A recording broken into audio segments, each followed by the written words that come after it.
মোৰ নাম শ্ৰী জিতুপন ঠেঙাল। যোৱা 22 ডিচেম্বৰ 2025 তাৰিখে কাৰ্বি আংলং জিলাৰ খেৰণিত সংঘটিত হোৱা অবাঞ্ছিত ঘটনাৰ প্ৰেক্ষাপটত আমি কাৰ্বি আংলং জিলাৰ বসবাস কৰি থকা ঠেঙাল কছাৰী জাতীয় সংগঠনৰ কাৰ্বি আংলং জিলা সমিতিৰ নেতৃবৰ্গই নিজৰ অভিমত ব্যক্ত কৰাৰ বাবে আজি এই প্ৰেছ মিটটো আমি আয়োজন কৰিছোঁ।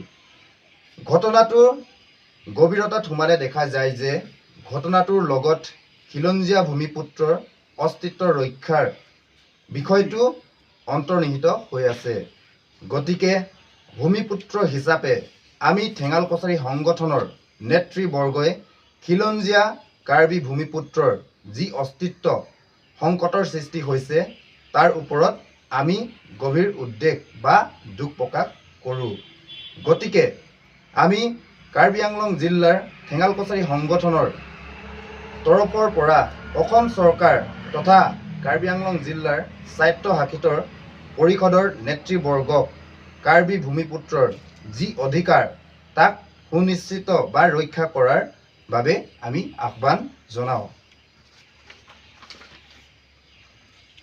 বৰ্তমান পৰিস্থিতিত খিলঞ্জীয়া ভূমিপুত্ৰই একমুখে বা একগোট হৈ থিয় হোৱাৰ সময় সমাগত হৈছে। গতিকে অসমৰ সংগঠনৰ নেতৃবৰ্গসমূহে খিলঞ্জীয়াৰ বিষয়টোক গভীৰতাৰভাৱে বুজ ল'বলৈ কাৰ্বি আংলঙৰ হকে মাত দিবলৈ আমি সকলোকে আহ্বান জনালোঁ। ইতিমধ্যে আপোনালোকে হয়তো গম পালে যে আমি কিহৰ কাৰণে ইয়াত প্ৰেছ মিটৰ ব্যৱস্থা কৰিছোঁ। এতিয়া আমিও বিষয়টো দেখি বা শুনি বহুত অন্তৰত দুখ পাইছোঁ।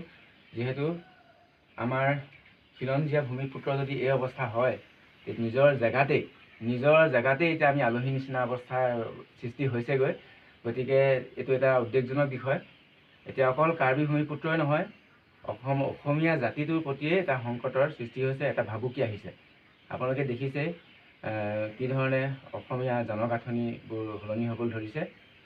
গতিকে আমি বৰ্তমান চৰকাৰক এটা আহ্বান জনাওঁ যে অসমৰ অন্যান্য জিলাত যি ধৰণে বেদখলমুক্ত কৰিছে চৰকাৰী ভূমি, ঠিক তেনেদৰে কাৰ্বি আংলং জিলাতো যাতে বেদখলমুক্ত কৰি অবৈধভাৱে দখল কৰা ভূমি বেদখলমুক্ত কৰি যাতে চৰকাৰী ভূমিবোৰ সুৰক্ষিত কৰে আৰু ইয়াৰ ভূমিপুত্ৰৰ যি ভূমি অধিকাৰ তাক যাতে সুনিশ্চিত কৰে, তাৰ বাবে আমি আহ্বান জনাওঁ। ধন্যবাদ।